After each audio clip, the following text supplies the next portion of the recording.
بسم اللہ الرحمن الرحیم۔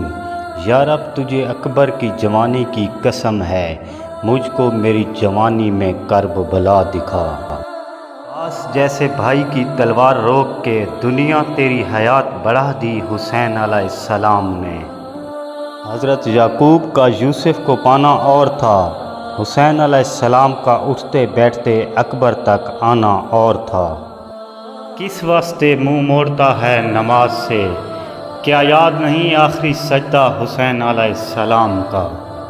گلے میں سر، گلے میں خنجر اور 3 دن کی پیاس، ایسی نماز پھر نہ ہوئی کربلا کے بعد۔ امام حسین علیہ السلام نے فرمایا، کیا تم نہیں دیکھ رہے ہو کہ حق پر عمل نہیں کیا جا رہا اور باطل سے دوری اختیار نہیں کی جا رہی؟ ایسے وقت میں مومن کو چاہیے کہ وہ اللہ سے ملاقات کے لیے تیار رہے۔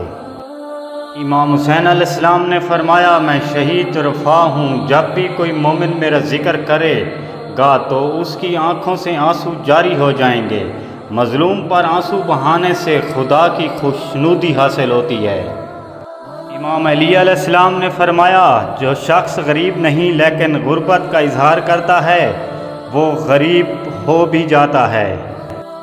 امام محمد باقر علیہ السلام نے فرمایا، گانا و موسیقی ان گناہوں میں سے ہے جن کی سزا اللہ تعالیٰ نے جہنم کی آگ کو قرار دیا ہے۔ عبادت میں کوتاہی کرنے کا انجام۔ پروردگار عالم نے ارشاد فرمایا، جو لوگ میری عبادت سے اکڑتے ہیں وہ عنقریب ذلت کے ساتھ جہنم میں داخل ہوں گے۔ علی علیہ السلام نے فرمایا، اس دنیا میں تمہیں ہمیشہ نہیں رہنا، اس لیے وہ چیزیں لے لو جو تمہارے لیے ہمیشہ باقی رہنے والی ہیں۔ امام علی علیہ السلام نے فرمایا، صحیح رستہ نفس کی مخالفت ہے۔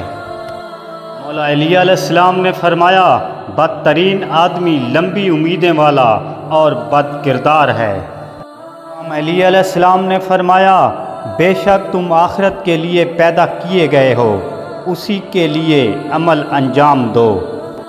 مولا علی علیہ السلام نے فرمایا، جن مکانوں میں پہلے دوسرے لوگ آباد تھے اب تم مقیم ہو، اس سے عبرت حاصل کرو، اور ہم یقیناً تم سب کا امتحان لیں گے تاکہ یہ دیکھیں کہ تم میں جہاد کرنے والے اور صبر کرنے والے کون لوگ ہیں، اور اس طرح تمہارے حالات کو باقاعدہ جانچ لیں۔ القرآن مجید۔ حسین علیہ السلام نے خطبہ میں اس وقت کے علماء سے فرمایا، آپ لوگوں نے خوشامد اور چاپلوسی کے ذریعے اپنے آپ کو ظالموں کے ظلم سے بچایا ہوا ہے، جبکہ خدا نے اس سے منع کیا ہے۔ مولا علی علیہ السلام نے فرمایا، جو سختی و تندی کرتا ہے وہ پشمان ہو جاتا ہے۔ امام جعفر صادق علیہ السلام سے منقول ہے کہ رسول خدا صلی اللہ علیہ وسلم نے فرمایا، خدا نے فرمایا، یا علی، غذا سے پہلے وضو کرنا اور غذا کے بعد وضو کرنا جسم کی صحت اور روزی میں برکت کا باعث ہے۔ امام علی علیہ السلام نے فرمایا، اپنی اولاد کو اپنے آداب و طریقے اپنانے پر مجبور نہ کرو، کیونکہ وہ تمہارے زمانے کے لیے نہیں بلکہ دوسرے زمانے کے لیے پیدا کیے گئے ہیں۔ حضرت امام علی علیہ السلام نے فرمایا، مومن وہ ہوتے ہیں جن کا نفس پاکیزہ ہوتا ہے، حاجت مختصر ہوتی ہے، اچھائیوں کی لوگوں کو امیدیں ہوتی ہیں اور جن کے شر سے لوگ محفوظ رہتے ہیں۔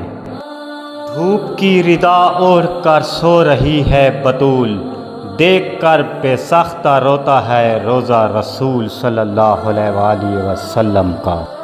امیر المومنین علیہ السلام نے فرمایا، دل سے پشیمان ہونا، زبان سے استغفار کرنا، گناہ کے عمل کو ترک کرنا اور اس گناہ کو دوبارہ تکرار نہ کرنے کو توبہ کہتے ہیں۔ حدیث با روایت امام علی علیہ السلام، گناہوں پر دل سے پشیمان ہونا گناہوں کو مٹا دیتا ہے۔ بیان کیسے کرے کوئی اس حسین کا حسن، وہ جس حسین کا بیٹا رسول جیسا ہے۔ در حسین علیہ السلام زمانے سے جدا دیکھا ہے، یہی وہ در ہے جہاں خدا دیکھا ہے۔ زندگی بخش دی، بندگی اور آبرو دین حق کی بجا لی، وہ محمد کا پیاسا نواسا جس نے سجدہ میں گردن کٹا لی۔ آخر میں گزارش ہے کہ میرے چینل کو سبسکرائب کر دیجئے گا۔ اللہ نگہبان۔ دعا گو ساگر۔